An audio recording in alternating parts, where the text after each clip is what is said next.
Ladies and gentlemen, welcome back to the Thomas Vance YouTube channel. It is time to talk NXT.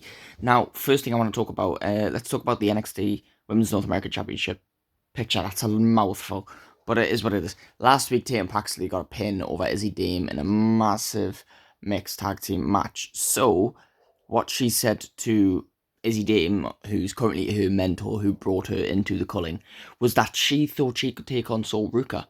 And Izzy Dame immediately was shutting down the idea because that's what Izzy Dame wanted to do. Izzy Dame wanted to beat Sol Ruka for the North American Championship, which she failed to do at the Great American Bash. So she was telling Tatum Paxley, kind of hold on, because although Izzy Dame brought Tatum Paxley into the culling and tried to elevate Tatum Paxley, she did that for herself, selfishly, because she wanted some insurance to back her up so Izzy Dame could propel.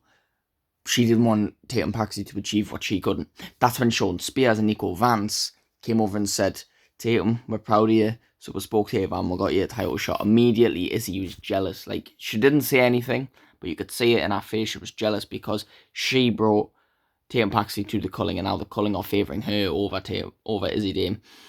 So there was a bit of jealousy from Izzy Dame, but she still supported Tatum and thought I should be there in the corner. So that's a bit interesting.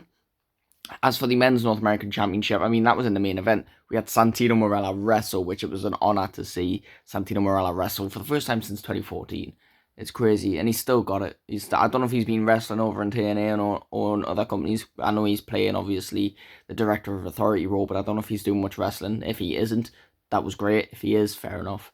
But obviously, Ethan Page retained, and it was a quick match, but you know what?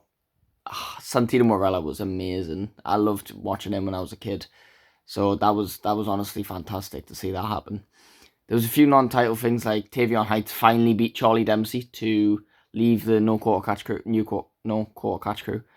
which is great because obviously there's no point in that faction anymore. So Tavion Heights gets to go on his own now, and he beat Charlie Dempsey cleanly as well, pinned him.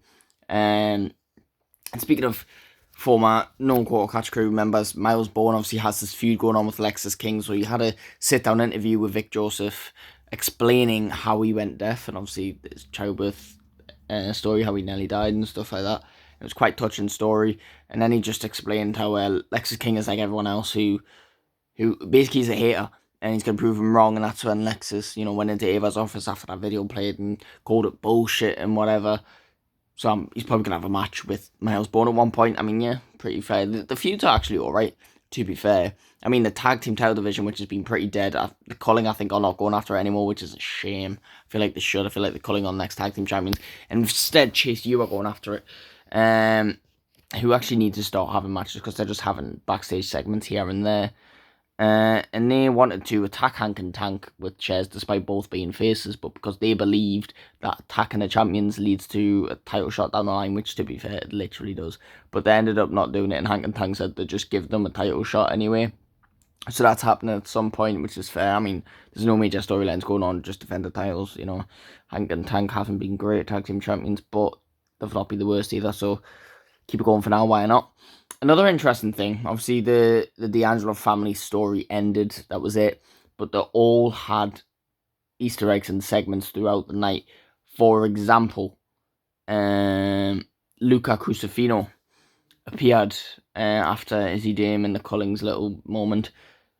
And for a second I thought maybe Luca might want to join the Culling because he's got nowhere else to go, but that's when he said, family doesn't last forever. Later on, Stax Lorenzo was involved in the locker room when Josh Briggs and Yoshiki Inamura had a bit of an argument in the fallout because Josh Briggs is obsessed with winning that title and he believes Yoshiki wasted that opportunity, and Yoshiki obviously is calling him out for being a bad friend. That's when Stax tried to tell Yoshiki that friends and family don't last forever, and Yoshiki slapped him in the face. And then to close the show, Tony D'Angelo was getting served at a restaurant or something. He was told not to be called the Don anymore, and he said, I'm not just Tony D.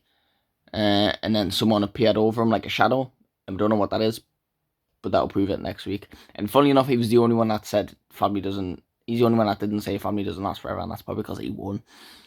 So yeah. Apart from that, I'm not sure if there's many other non-title things that are going on. I mean, Blake Monroe obviously explained her thing with Jordan Grace, but then got interrupted by Kalani Jordan. No, Lola Vice, who sort of defended herself, and then Jada Parker came out after already winning the match later on that night. And then Jordan Grace's music hit, but it was just Kalani Jordan. So that ended up in a 4-way brawl. I'm not sure what for. I'm not sure if they're all going to go after the NXT Women's title, but I'm pretty sure that's what Jada Parker already earned, so I don't know.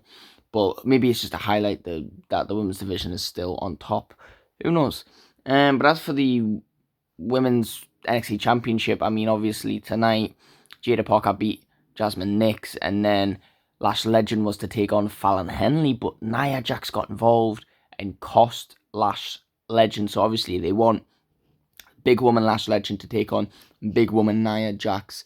And maybe this is to bring Lash Legend up to the main roster, but it pulled Lash Legend out of the NXT Women's title picture. And with Jada Parker getting a win, she's probably the next challenger for JCJ, because we know Jordan Grace, Blake Monroe are facing one another, so that's probably not going to happen either.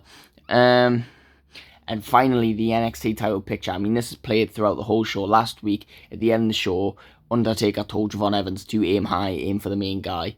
So he did. He came out to call out the main guy, and that's when Trick Williams came out with the TNA World title, claiming he's the biggest guy there, and he's here to answer Javon's challenge. That's when Javon was about to say, Trick, you're not the guy I'm after. It's actually Obafemi.